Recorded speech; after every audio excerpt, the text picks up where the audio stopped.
Thank you. All right, welcome everybody to Fall Forum. We wish we could be with you all in person this year, but COVID is making us do it on the internet. So I'm really grateful to you all for coming. I'm Dr. Shanon-Henderson. I'm one of the faculty members in classics here at the University of Alabama.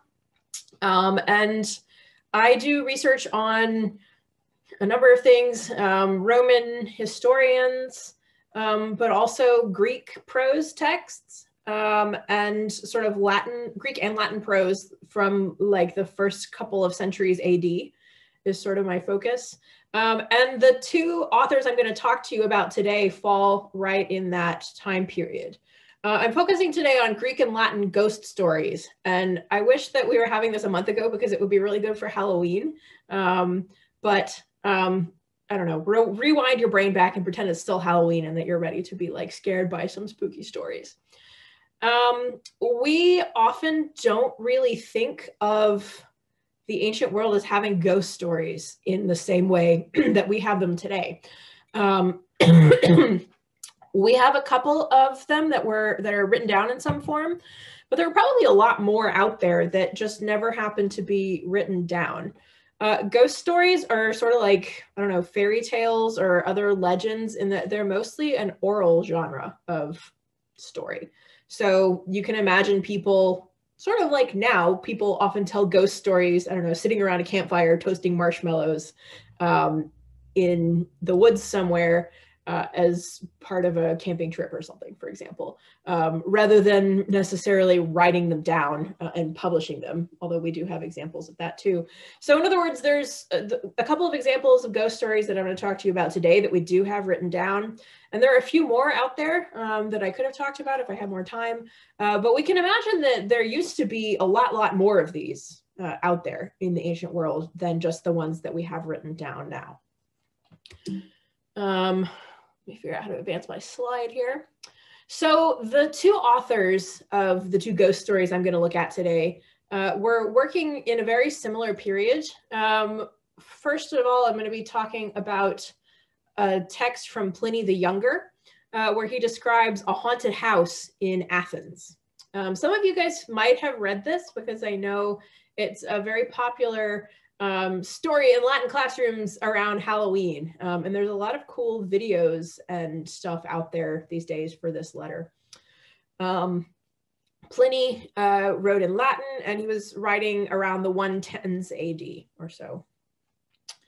And the other author I will look at is a Greek author from a couple decades later. We think he was writing in maybe the 120s or 130s AD. This one is a little bit more of an unfamiliar author. We don't have a lot of works by him. He's a little bit of an obscure figure, but he has a collection of weird and wonderful stories, kind of tall tales and Ripley's Believe It or Not type stuff that's called On Marvels.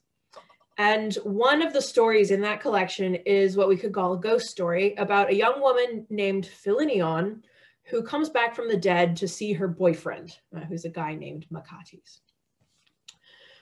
So what are sort of some of the questions I'm going to ask of these stories? Well, first of all, I want to talk a little bit in each case about what the ghost is, and if we even want to use the term ghost. Are these people ghosts in our sense that we have from popular culture of being sort of incorporeal spirits of dead people who they don't have bodies, so they could do stuff like go through walls, defy laws of physics and stuff like that? Do the ancients have the same conception of ghosts? So there is some evidence that the ancients thought about ghosts kind of like we do, at least in some cases. There's a couple different words for ghost in both Greek and Latin, and this is sort of relevant actually to thinking about what exactly we're supposed to think these beings are. The Greeks call ghosts, the most common word is phasma, and they also sometimes get called daimones. Yeah, and this is the same word that eventually gives rise to the word demon in English, but in Greek a daimon is like a spirit. Yeah, so it's some kind of incorporeal spiritual entity.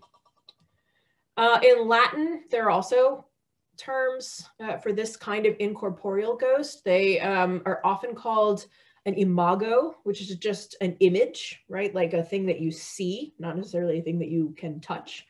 Similarly, the word effigies, and they also get called manes. Manes is like the technical term in Latin for what happens to your spirit when you die. It becomes one of the manes, who are these kind of this undifferentiated mass of like the spirits of people who have died. So this kind of ghost does not have a body, right? They don't have any kind of physical presence, no corporeal form. I don't know if any of you guys are doing AP right now. If you have read the section in the Aeneid where Aeneas visits Dido in the underworld and he tries 3 times to embrace her and 3 times she slips through his arms. That's this kind of ghost, right? That's the manes, imago, effigies type of ghost. On the other hand, there's another kind of category of formerly dead beings that scholars refer to as revenants. That's not an ancient word. It's a modern word, but it's derived from the Latin word revenire, meaning to come back. So revenants are people who come back from the dead. There's not a particular Greek or Latin equivalent for this word, but I will talk in a little more detail when I look at the Phlegon text about words that he uses that make us think that it's a revenant that he's talking about and not a ghost. These guys have a body. They have a physical presence in the world when they come back from the dead. You know, so you can touch them. Sometimes they're described as being able to do stuff like eat and drink that normally only living people with actual bodies can have. So in a sense, they are actually a lot closer to our concept of a zombie than to our concept of a ghost. But unlike the gross looking zombies in this picture, revenants in ancient texts don't normally look unusual, right? So they don't look decayed, decomposed the way a zombie in our sort of modern pop culture idea of it does. They seem to look like normal people and interact physically with the world like normal people, but it does become clear at some point in the story that they are actually a dead person come back to life.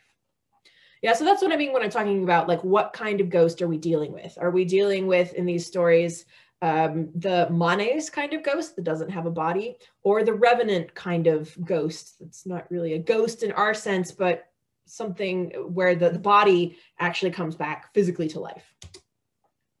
All right, so that's kind of one of my questions for these texts.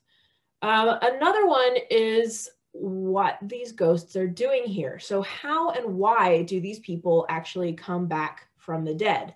What are we told about the mechanism that makes them able to do this? Because obviously it's not the norm for people to come back from the dead. And why would they even want to? What is the goal of these beings in returning to the world of the living? And then finally, I wanted to think a little bit about the way the authors tell the stories, and in particular, do they seem to expect their readers to believe that they're true or not?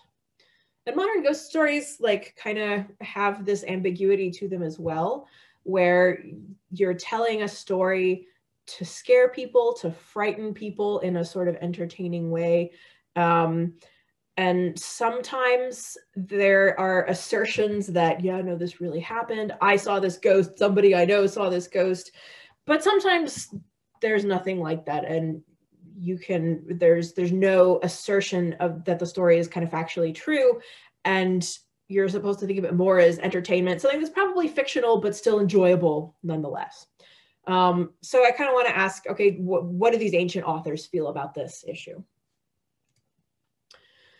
So I'll start off with the Pliny. And again, some of you might know this story a little bit, so please forgive me if I'm saying stuff you already know. Just wanted to summarize the story Pliny tells really quick. So it's about a philosopher named Athenodorus who rents a house in Athens. He gets a really low rate on it because it's haunted. It's been empty for years. The previous inhabitants have all been kind of driven insane by strange noises coming from the house. And they report having seen an apparition of an old man who is filthy, who is emaciated with hunger, and has a sort of long, bushy hair and beard. So Athenodorus rents this house. One night he's up late studying his philosophy, and he hears the sound of chains rattling. And he hears the sound get closer and closer, and then suddenly the old man appears, looking exactly the same as it's been described to him by the previous occupants of the house. The ghost sort of beckons to him like it wants him to follow, and he follows it out to the courtyard of the house, where the ghost gets to a certain area of the courtyard and then disappears. Athenodorus marks the spot. The next day he calls the town magistrates of Athens to come and dig up the spot in the courtyard where the ghost vanished. When they dig down, they find a skeleton wearing chains.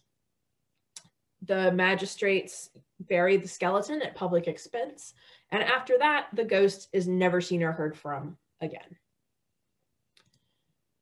So, all right, here's our questions about this story. So is this a ghost or a revenant? How does Pliny describe it? So Pliny uses exclusively the Latin words that imply it's a ghost in our sense, i.e. an image without corporeal form. Yeah, so he describes it as an imago, which is actually the same word that Virgil uses to describe the shade of Dido in the Aeneid. He also refers to it as an eidolon, which is actually like a Latin transliteration of a Greek word, eidolon, which means a little shape, a little form. But again, getting the idea that it's something you see, it's a shape, it's an image, and not something you can necessarily touch. He also refers to it as an ephigies, and he also does call it a manes, this technical term in Roman religion for the shade of somebody who's died. So all this really suggests he thinks of it as a ghost in our sense, the kind that could like walk through walls. But Pliny also implies that there is a relationship between the ghost, the sound of the chains, and the physical skeleton wrapped in chains that gets found in the courtyard. Yeah.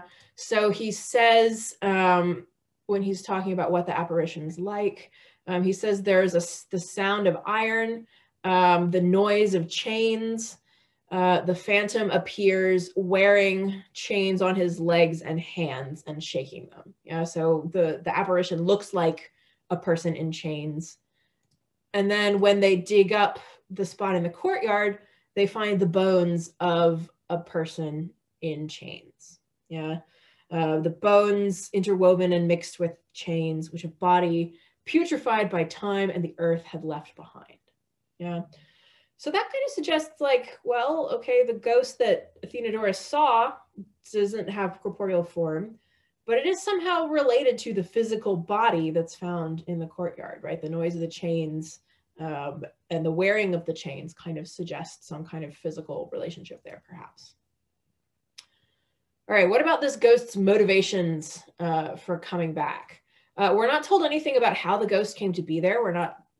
Pliny doesn't tell us explicitly why it is there or how it got there, but it's pretty clear that the reason it's there is because it wants Athenodorus to give it a proper burial.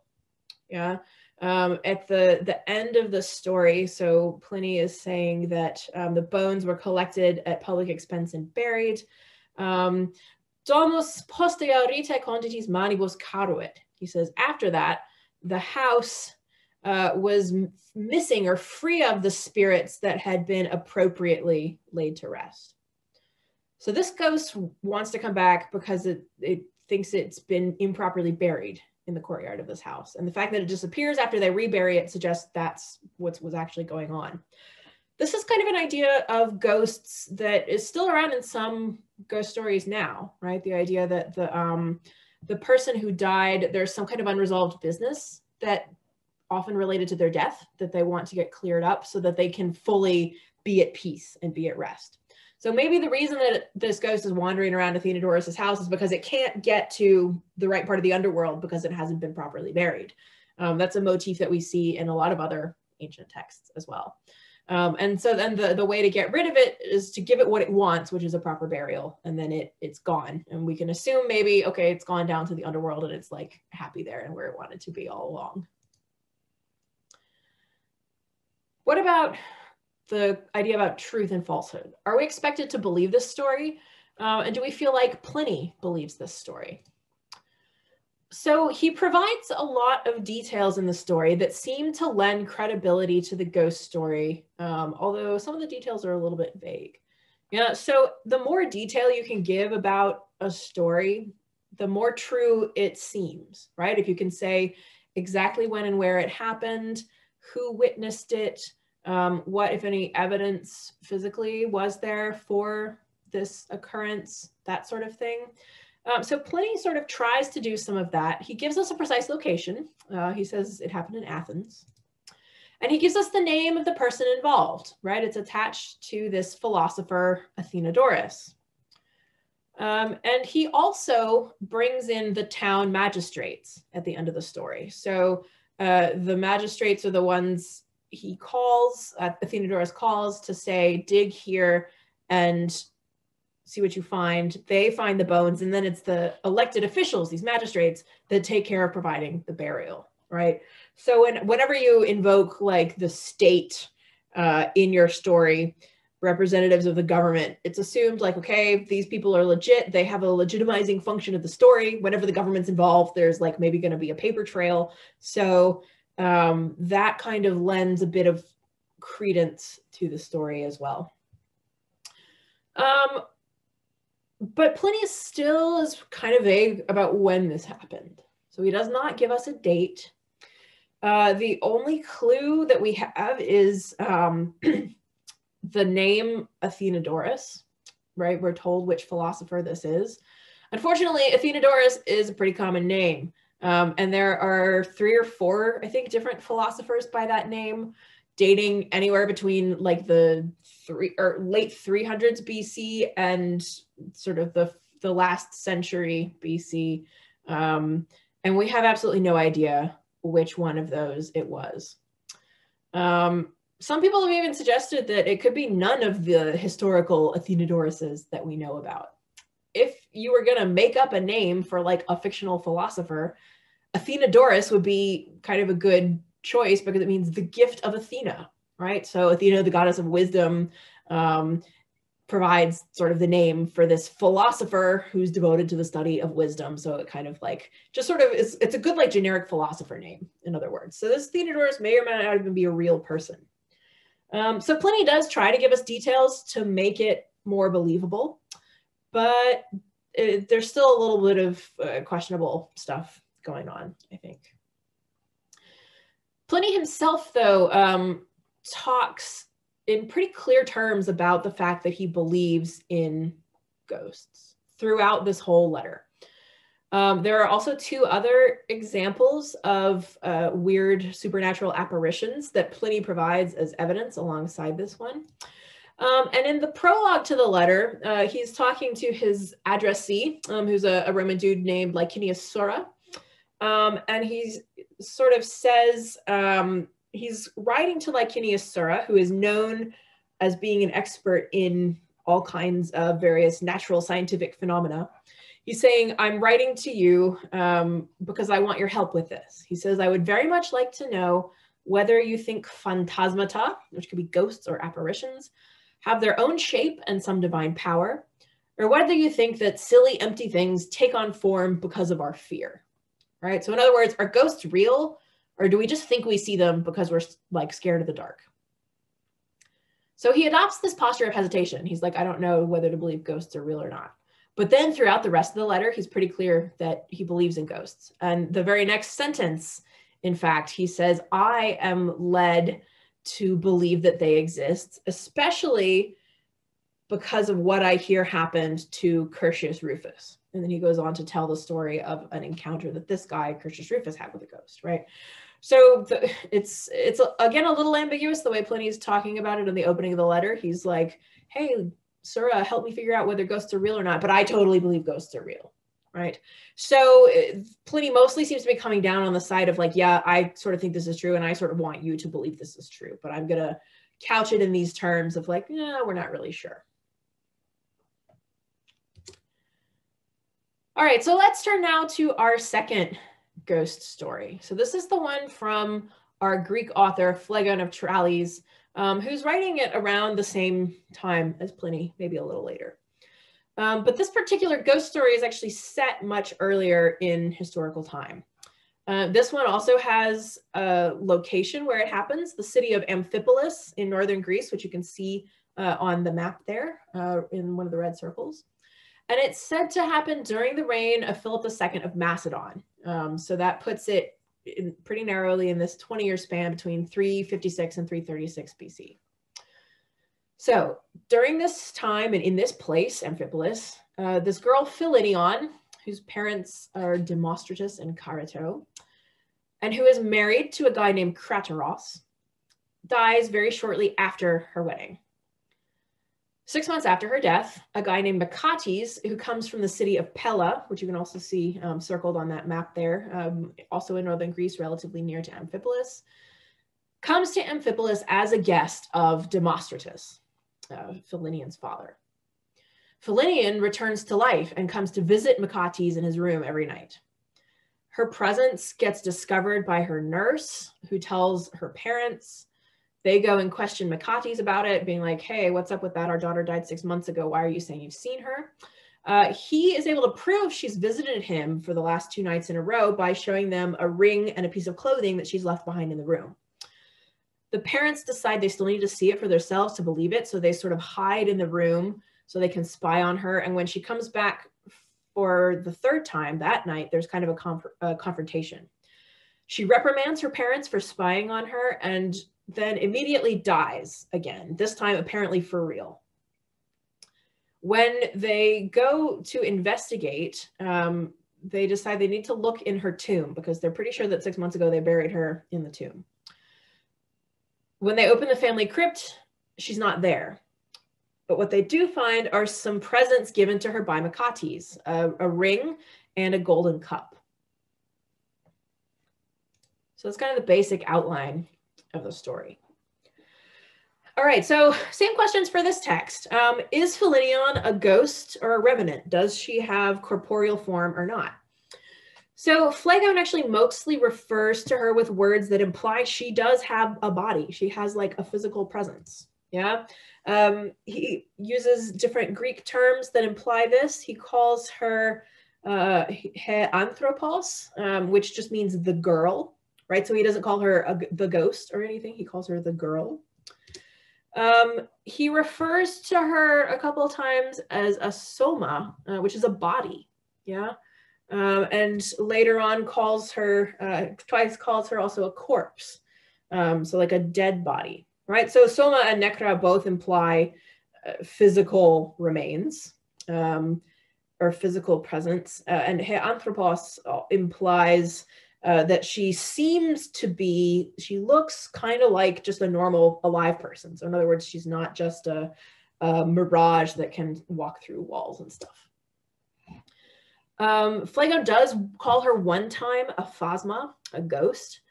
So there's a little bit of ambiguity here. He does once use the word for the kind of ghost that can walk through walls to describe her, but mostly he's pretty clear that no, she's not that kind of ghost. She has a body. She has a physical presence when she comes back from the dead. The physical nature of her relationship with Machates also suggests she has corporeal form, right? So when she comes back from the dead, she is visiting this sort of boyfriend guy. Machates says that when she comes into his room, she can sit down on the couch or on the bed. So she is able to like physically interact with the furniture in the room. In other words, she doesn't just kind of like Casper the Friendly Ghost, like fall right through the couch when she tries to sit on it. And when the parents of Philinion tell Machates, I don't know who you've been seeing because our daughter died 6 months ago, he has a hard time believing it. Phlegon says, for the most part, he didn't believe it. He didn't really believe that the woman with whom he was consorting, who came to him so carefully at the same time, was dead. She ate and drank with him, so he didn't believe what others had told him.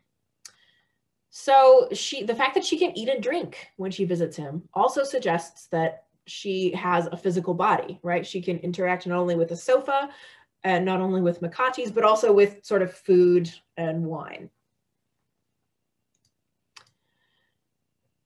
The physical objects that are found in Makati's bedroom and then in Philinion's tomb also suggest that they met physically because they were able to exchange actual material presents.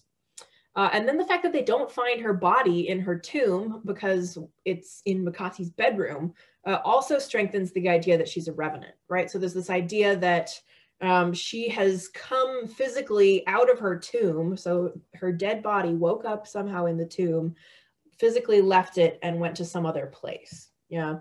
Usually when we talk about those non-corporeal ghosts, it's more of the scenario where we had in Pliny, where there was a physical body that the ghost was associated with, but it seemed to be a separate entity. And the imago, the ghostly apparition, was able to get up and sort of move around separate from its body. But that's not the case with Philinion, right? So here's a couple of passages. This is Makati showing her parents the golden ring he had received from her and the clothing that she left behind the previous night. So like, this is the physical proof that she was actually here. And the parents recognize those objects as belonging to their daughter. And then toward the end of the story, when they go to the family tomb where Philinion's dead body is supposed to be buried, they see the bodies of all the other family members that are in that crypt. But on the bier where Philinion had been placed and buried, we found only the iron ring, which belonged to the stranger Makatis, and the gilded cup, things that she had received from Makatis on the first day. So Makatis also says, I gave her presents. I gave her a golden cup and an iron ring. What do they find when they go to the tomb but the golden cup and the iron ring? So that kind of makes it sound like, okay, Philinion woke up, her dead body woke up in the tomb. She left it, visited Makatis, and then she came back. That like during the daytime, she sort of went back to skulk around in her tomb, kind of like the vampires in Buffy the Vampire Slayer do when it's light outside. And she brought with her the presents that she'd gotten the previous night. So she is physically moving around very clearly. All right, how and why does this young woman come back from the dead? She actually tells her parents that she has been given explicit permission by the gods of the underworld to come back to life. So this is from, this little passage is from the period right after her parents have been spying on her to see if she'll come to see Makatis on the third night. She does, they see her, they jump out and say, hey, daughter, we miss you, you're here. And then she gets really mad at them and starts telling them off. She says that basically because they've confronted her, they've sort of screwed everything up, that they have now negated her ability to keep coming back from the dead. She says, you will mourn anew because of your meddling, and I am going away back to my allotted place, for I have not come for this without the gods' will. So that suggests that she got some kind of special permission from the gods of the underworld to leave the underworld and come back to the world of the living. But that was somehow a conditional permission to return. And that condition has now been broken. So she's going to be dead again and go back to the underworld. So it's kind of like actually the myth of Orpheus and Eurydice, where Orpheus goes down to the underworld and gets conditional permission from the gods of the underworld to bring Eurydice back to life. They're like, okay, yeah, she can go with you as long as you don't look back at her on the journey up. And we all know how that ends, right? It does not turn out well for him. But it's the same kind of idea, it seems, with what Philinion is describing her own trajectory to be. And the reason why she comes back seems to be to visit Makatis, right? So that there's some kind of love story or relationship between them that she wants to continue after she's dead. So that kind of makes sense, right? We all know there's also ghost stories about people who come back from the dead to be with their former partners in life, like that 80s movie Ghost with Patrick Swayze in it. But the problem is that in this story, we know that Philinion had a husband and it was not Makatis, right? So she's supposed to be married to this dude, Crateros. So what's up with Makatis? Why is she visiting him and not Crateros? Incidentally, Crateros was a real person. He was a general who served under Alexander the Great, and was a friend of Alexander.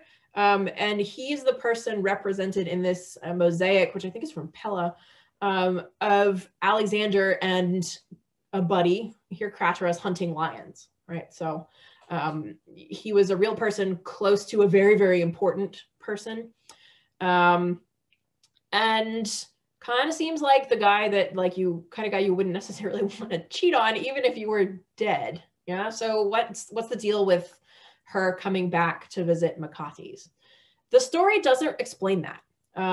It's not clear whether Philinion knew Machates before she died. What some scholars think is going on is that like she had sort of a crush on Machates from afar that maybe he never even knew about, but then ended up marrying Craterus, even though she perhaps didn't really want to. And that the reason she comes back from the dead is so that she could be with the guy she wanted to be with all along. But Phlegon doesn't make any of that clear. He sort of leaves you to infer it, right? All right, and then finally, what about truth? Are we expected to believe this story?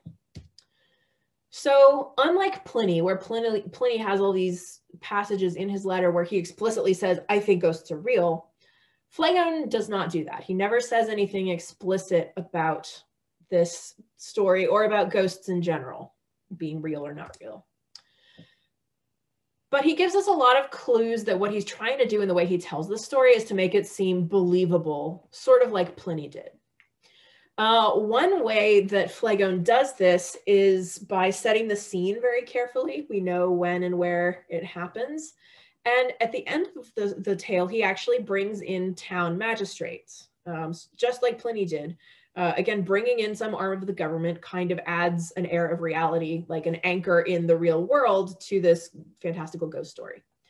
And in fact, the whole story of Philinion seems to be told from the point of view of one of these magistrates, who's writing a letter to his superior about it so that it can be relayed to Philip of Macedon.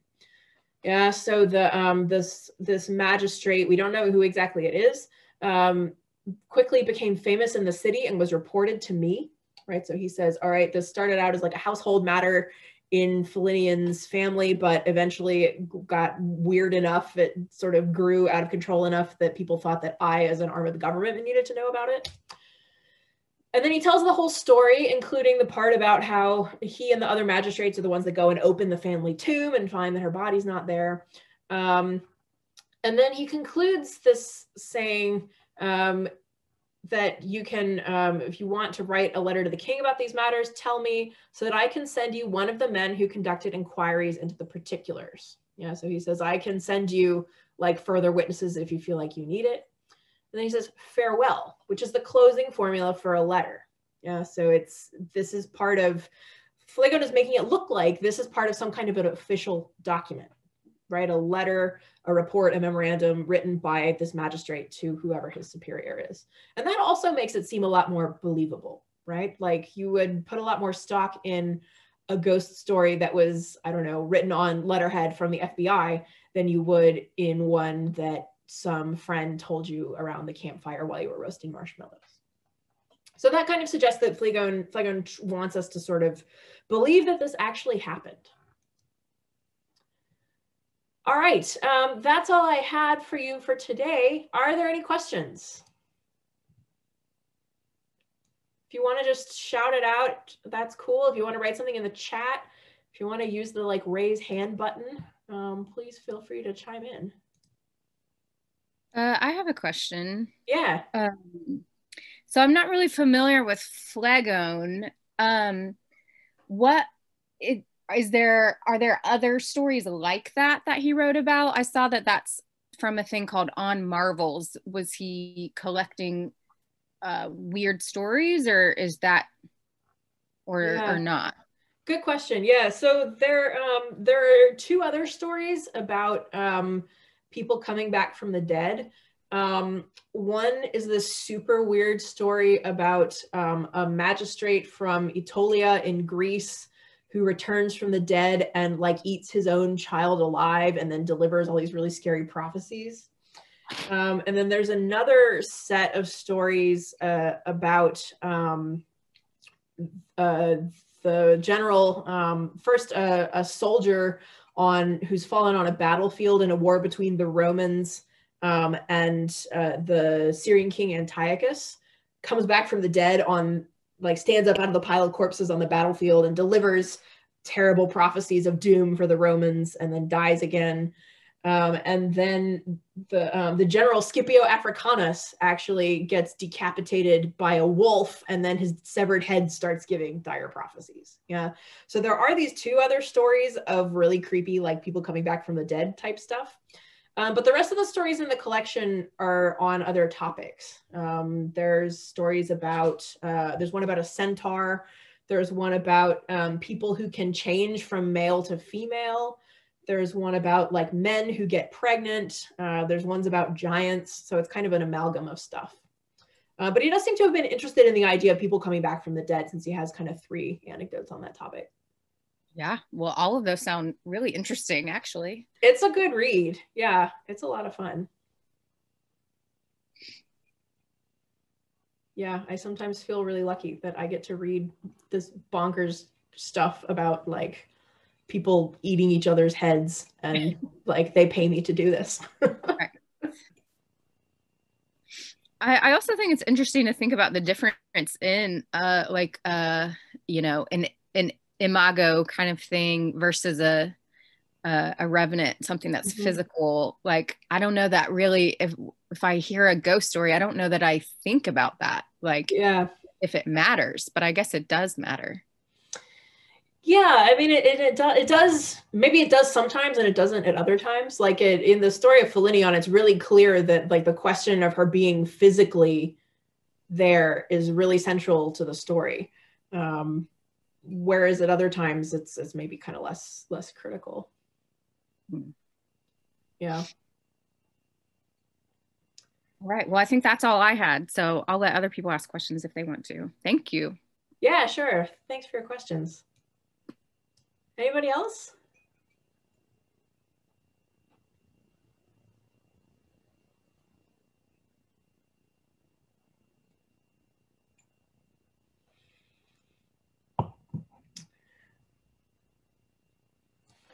Oh, good question. Did more people believe in ghosts or revenants? That's an interesting question. I don't know that we would be able to tell that. I would say that there are more examples of kind of both types of stories. In other words, like there's a lot of stories about ghosts that don't have a body. But there's also a fair number of other ancient stories about revenants, or where the sort of person that comes back from the dead seems to have a more physical presence. I think probably more of them are about the imago kind of ghost than about revenants. But there's plenty of evidence for both. So they're sort of both things that people seem to think about in the ancient world. Good question. I have a question, Doctor. Yeah. So in a lot of the texts that we translate in class for ghosts, they usually use the word umbra, which is shadow. Yeah. Do you think that's more descriptive of the non-body form of a ghost, or like is that even an accurate word for them to use? Yeah, that seems to be more of that's definitely more along the lines of imago or manes or something. Yeah, where you're talking about a shade. Yeah, that gets used a lot in Virgil, doesn't it? Umbra. Yeah. Like a shadow, which implies, yeah, like an image without substance. Yeah. And yeah, there's other, like I don't know actually about the word larva, which is also used for ghost. I haven't done a lot of work on that actually to see when that's used, like what kind of ghost they seem to be talking about. Is that the kind with a body or the kind with no body? Okay. I should look at that. Is larva, is that also part of the like Lamoralia? Yeah. Like they're the bad spirits? Right. Yeah, those are the ones that you don't want around. And that's the other thing about both Philinion and the ghost in the haunted house from Pliny is like they're both kind of non-threatening, right? Like the Pliny ghost, he just wants attention, so he'll get buried.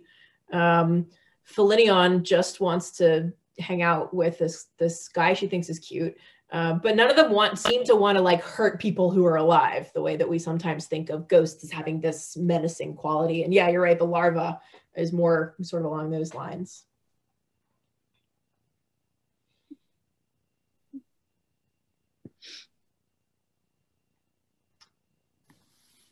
Other questions?